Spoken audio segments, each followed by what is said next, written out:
नमस्ते। आज हम बात करेंगे आईएनएस विक्रांत की। ये नाम हमारे भारतीय नौसेना के इतिहास में बहुत खास है, खासकर जब हम पाकिस्तान के साथ हुए टकरावों के बारे में सोचते हैं। देखिए, आईएनएस विक्रांत नाम से हमारे पास दो जहाज रहे हैं। एक तो था पुराना वाला आईएनएस विक्रांत, जो मजेस्टिक क्लास कैरियर था। इसने 1971 की जंग में एक बहुत बड़ा रोल प्ले किया था। और फिर अब है नया वाला आईएनएस विक्रांत, जिसे हमने अपने देश में ही बनाया है और इसे 2022 में कमीशन किया गया है। ये दिखाता है कि हमारी नौसेना कितनी आगे बढ़ गई है। चलिए पहले पुराने वाले आईएनएस विक्रांत की बात करते हैं। इसे हमने 1957 में यूके से लिया था और 1900 में ये हमारी नौसेना का हिस्सा बना।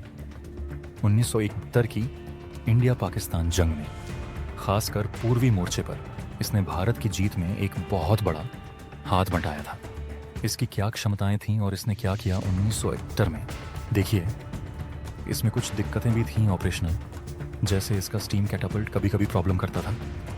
लेकिन इस पर जो हॉकर सी, हॉक फाइटर बॉम्बर और ब्रिगेड एलिजे एंटी सबमरीन एयरक्राफ्ट थे ना, उनकी मदद से इसने पूर्वी पाकिस्तान, जो आज बांग्लादेश है, वहाँ हवा से अपनी ताकत दिखाई। इसने नौसैनिक नाकाबंदी में भी बहुत अहम रोल निभाया। इसने समंदर के रास्ते पाकिस्तानी फौजों तक सप्लाई और मदद पहुंचने से रोक दिया। इससे पूर्वी थिएटर में पाकिस्तान को बहुत मुश्किल हुई।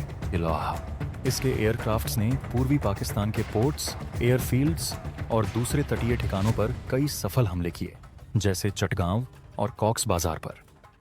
इन हमलों ने उस इलाके में पाकिस्तानी नौसेना और हवाई ऑपरेशंस को लगभग ठप कर दिया। अलिजे एयरक्राफ्ट ने कैरियर बैटल ग्रुप को पनडुब्बियों से बचाने का काम किया और निगरानी भी रखी। आईएनएस विक्रांत की मौजूदगी और उसके सफल ऑपरेशंस का पूर्वी पाकिस्तान में पाकिस्तानी फौजों पर बड़ा मनोवैज्ञानिक असर पड़ा। उनका मनोबल गिरा और हमारी फौज और मुक्ति वाहिनी का मनोबल बढ़ा। पश्चिमी मोर्चे पर वैसे इसका सीधा हमलावर रोल कम था, क्योंकि इसे पूर्व में भेजा गया था। लेकिन इसकी मौजूदगी वहां भी पाकिस्तान की नौसेना की प्लानिंग में एक फैक्टर जरूर थी। कुल मिलाकर 1971 में आईएनएस विक्रांत के ऑपरेशंस को नौसैनिक ताकत दिखाने का एक बेहतरीन उदाहरण माना जाता है, जिसने बांग्लादेश की आज़ादी में बहुत बड़ा योगदान दिया। अब बात करते हैं नए आईएनएस विक्रांत की। इसे सितंबर 2022 में कमीशन किया गया है। ये बिल्कुल आधुनिक है। इसे हमने खुद डिज़ाइन और बनाया है। ये अपने पुराने वाले से साइज, टेक्नोलॉजी और क्षमताओं में बहुत आगे है। अगर भविष्य में कोई इंडिया पाकिस्तान कॉन्फ्लिक्ट होता है तो इसमें क्या कर सकता है ये। इसकी एयरविंग बहुत पावरफुल है। इसे करीब 33 एयरक्राफ्ट्स के साथ ऑपरेट करने के लिए डिज़ाइन किया गया है। इसमें MiG-29 के फाइटर जेट्स हैं, कामोव 31 अर्ली वार्निंग हेलीकॉप्टर्स हैं, MH-60R मल्टी रोल हेलीकॉप्टर्स हैं और हमारे अपने बनाए हुए एडवांस्ड लाइट हेलीकॉप्टर्स और लाइट कॉम्बैट एयरक्राफ्ट नेवी भी होंगे।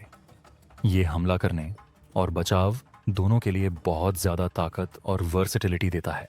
ये स्टोबार सिस्टम इस्तेमाल करता है, जैसा कि हमारे दूसरे कैरियर आईएनएस विक्रमादित्य में है। इसमें एयरक्राफ्ट लॉन्च करने के लिए स्की जंप और लैंडिंग के लिए अरेस्टिंग वायर होते हैं। ये हाई परफॉर्मेंस जेट्स को ऑपरेट करने की सुविधा देता है। इसमें आधुनिक radar system, electronic warfare suits और सेल्फ डिफेंस वेपन सिस्टम भी हैं, जैसे सरफेस टू एयर मिसाइलें और CIWS। ये इसे और ज़्यादा सुरक्षित और युद्ध में प्रभावी बनाते हैं। ये एक आधुनिक कैरियर है, इसलिए इसकी एंड्योरेंस ज़्यादा है और ये लंबी दूरी तक काम कर सकता है। मतलब ये भारतीय तटों से बहुत दूर तक अपनी ताकत दिखा सकता है। इसे नेटवर्क सेंट्रिक तरीके से ऑपरेट करने के लिए बनाया गया है। ये दूसरे नौसैनिक जहाज़ों, एयरफोर्स और आर्मी के साथ डेटा शेयर कर सकता है और मिलकर काम कर सकता है। किसी भी संभावित लड़ाई में आईएनएस विक्रांत एक कैरियर बैटल ग्रुप का मुख्य हिस्सा होगा। ये अरब सागर में हमारे कंट्रोल को मजबूत करेगा और दुश्मन को उस इलाके का इस्तेमाल करने से रोक सकता है। ये हमारे समुद्री हितों और व्यापार मार्गों की रक्षा करेगा। इसके एयर विंग का इस्तेमाल दुश्मन के जहाज़ों, तटीय ठिकानों और अंदर के ठिकानों पर हमला करने के लिए किया जा सकता है।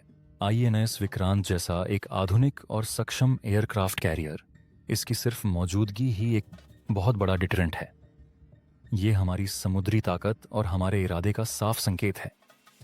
ये दुश्मन की हमला करने की प्लानिंग को मुश्किल बना देता है और उन्हें इस संभावित खतरे से निपटने के लिए संसाधन लगाने पर मजबूर करता है। अब हमारे पास आईएनएस विक्रमादित्य और आईएनएस विक्रांत दोनों ऑपरेशनल हैं। इसका मतलब है कि भारतीय नौसेना 2 कैरियर बैटल ग्रुप्स को एक साथ ऑपरेट कर सकती है। ये हमारी समुद्री ताकत दिखाने और ऑपरेशनल फ्लेक्सिबिलिटी को बहुत बढ़ा देता है। हम चाहें तो दोनों तटों पर एक एक ग्रुप रख सकते हैं या किसी एक इलाके में दोनों को कॉन्सेंट्रेट कर सकते हैं। ये पाकिस्तान की नौसेना के लिए एक मल्टी डायमेंशनल चैलेंज खड़ा करता है। अगर भारत पाकिस्तान के संदर्भ में देखें तो नया आईएनएस विक्रांत हिंद महासागर क्षेत्र में और ख़ास तौर पर पाकिस्तान के मामले में समुद्री बैलेंस को काफ़ी बदल देता है। ये हमारी अरब सागर में गहराई तक ताकत दिखाने की क्षमता को बढ़ाता है, जो पाकिस्तान नौसेना का मुख्य ऑपरेशनल इलाका है। ये एक चलता फिरता एयरबेस है जो ज़मीन के एयरफील्ड्स पर हमलों से बचा रह सकता है। इससे हमारी हवाई ताकत को रेजिलियंस मिलती है।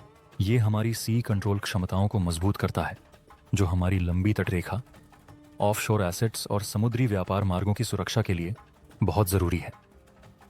ये पाकिस्तान को मजबूर करता है कि वो हमारे कैरियर स्ट्राइक ग्रुप्स का मुकाबला करने के लिए एरिया डेनियल क्षमताओं पर ज़्यादा खर्च करें, जिससे शायद उनके डिफेंस बजट पर दबाव पड़ेगा। दोनों तटों पर या एक जगह इकट्ठा होकर कैरियर बैटल ग्रुप्स तैनात करने की क्षमता भारत को एक बड़ी स्ट्रेटेजिक एडवांटेज देती है।